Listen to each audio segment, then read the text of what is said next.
数字银行倒闭的消息接下来应该会越来越多，数字银行撑不下去了。他们为什么会倒闭？倒闭了之后，我们的资金会怎么样的处理？会不会有资金的损失那么现在还有哪些数字银行可以使用呢？最近数字银行领域不太平，这一周先后收到了爱丽丝和 Passbook 的邮件，爱丽丝要关闭自己的业务，所有的用户都会被清退。Passbook 虽然说没有官宣要关闭自己的业务，但是本周有大量的小伙伴陆陆续续的收到自己账户被关闭的邮件当然我也收到了一封邮件。Passbook 是我最早开始用的一家数字银行，也是我的第一个美国数字银行。记得刚申请的时候，内心还是非常激动的，自己的一些海外的收入，比如说 YouTube 的收入，还有一些广告的收入，基本上都是用 Passbook 来接收的。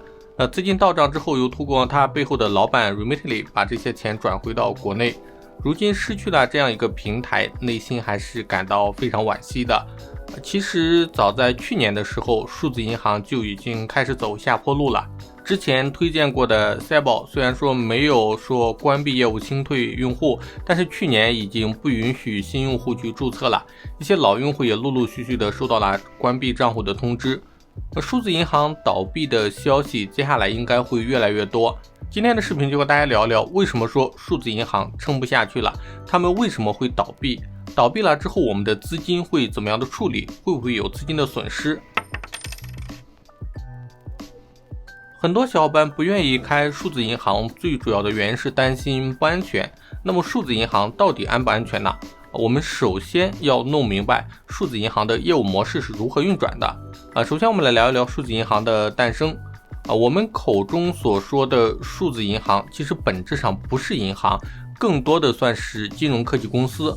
这类金融科技公司他们一般没有自己的银行牌照，没有 ABA 号码和 SWIFT 代码，那么他们怎么样去进行这个业务呢？就是找一家有牌照的银行来合作然后这个数字银行其实就扮演的是一个皮条客的角色。数字银行通过一些宣传或者包装拿到一些客户开了数字银行的账户之后，数字银行就会在他们背后的这家实体银行去开一个虚拟的账户，然后客户就可以把自己的资金转入这个虚拟账户。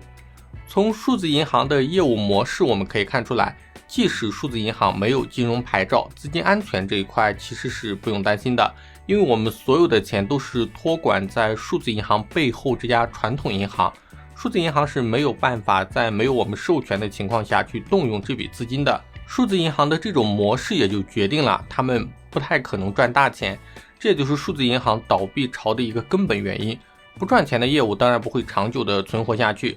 传统的银行赚钱模式其实就是用很低的利息来吸收公众存款，然后再用很高的利息把这个钱贷出去。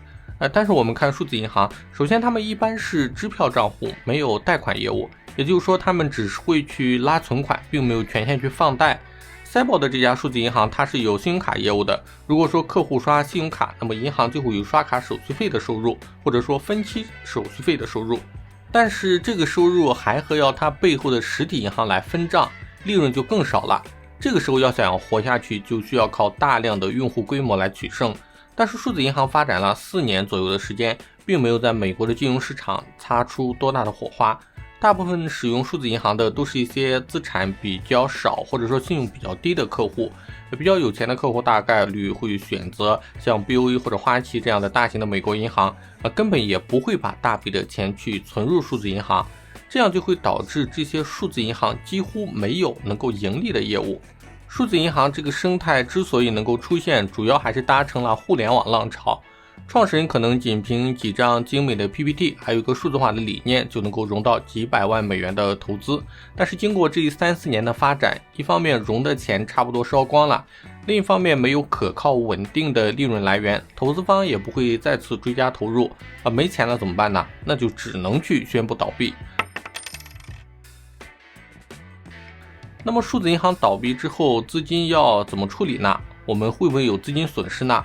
首先可以肯定的是，我们不会有任何的资金损失，因为即使数字银行倒闭了，但它背后托管资金的传统银行还在，而且这些银行都是有 FDIC 存款保险的，所以说资金安全是不用担心的比如说我去年的 Sable 我被关闭账户了，里面只有 0.64 美元，但最后我的美国地址还是收到了一张0.64美元的支票。可能这个0.64美元连运费还有支票的成本都不够的但是我还是收到了这张支票所以说收到邮件自己被账户关闭的小伙伴也不用担心我们耐心的等待银行的支票到就可以了。另外 Passbook 虽然说也是陆续关闭了，但是它会给我们一个期限，在这个期限内我们把钱转走就可以了如果说没有转走，最后我们收到支票的话，那么支票要怎么样去处理呢？有3种方法。第一种方法是我们可以把支票寄回中国，然后在中国的银行去做一个支票的托收，具体的操作大家可以看我的这个视频教程。第二种方法也是我最推荐的方法，就是我们可以再开另外一家美国的银行，然后把这张支票通过手机银行扫描存入到这个新开的银行或者说最简单的是开一个嘉信理财的账户，把支票通过手机 APP 扫描存到嘉信理财的账户里面，我们也完全不会有任何的资金损失。第三种方式是，如果说我们租借了美国的私人地址，这个私人地址支持帮我们代存支票的话，那么我们也可以直接让这个私人地址服务商帮我们把支票存到自己的美国银行账户。那么现在还有哪些数字银行可以使用呢？根据我的了解，目前就是只有恩总这一家了。这家数字银行我也做过视频教程，感兴趣的小伙伴可以看这个视频来尝试去申请。要求相对而言会比较高一点，是需要完整的美国数字移民套餐才可以申请成功的。具体的数字移民套餐如何申请，需要花费多少钱，大家可以看我的这个视频教程。在接下来的时间里，如果说数字银行还没有找到可持续盈利的模式的话，那么这个行业迟早会走向消亡的。我估计它可能的一个发展途径就是，首先要提高数字银行的使用门槛，比如说像传统银行一样，客户必须要存入一定的资金，然后才可以开户，或者说如果说资金不够的话，收取5美元、10美元的月度管理费。但是这个样子的话，其实又失去了数字银行低门槛的一个特色所以总体来说的话，数字银行它不算是一个特别好的可持续的商业模式。但是的话，它在一定程度上方便了我们不在美国的小伙伴，所以我从内心里面还是希望数字银行能够继续发展，能够为更多的小伙伴带来便利。如果说屏幕面前的大家有其他更好的数字银行的渠道或者说推荐，欢迎大家在视频下面留言。如果觉得本期视频还不错的话，别忘了点赞分享，也别忘了订阅我的频道，点开旁边的小铃铛，这样就不会错过我的任何更新啦。那我们下期再见。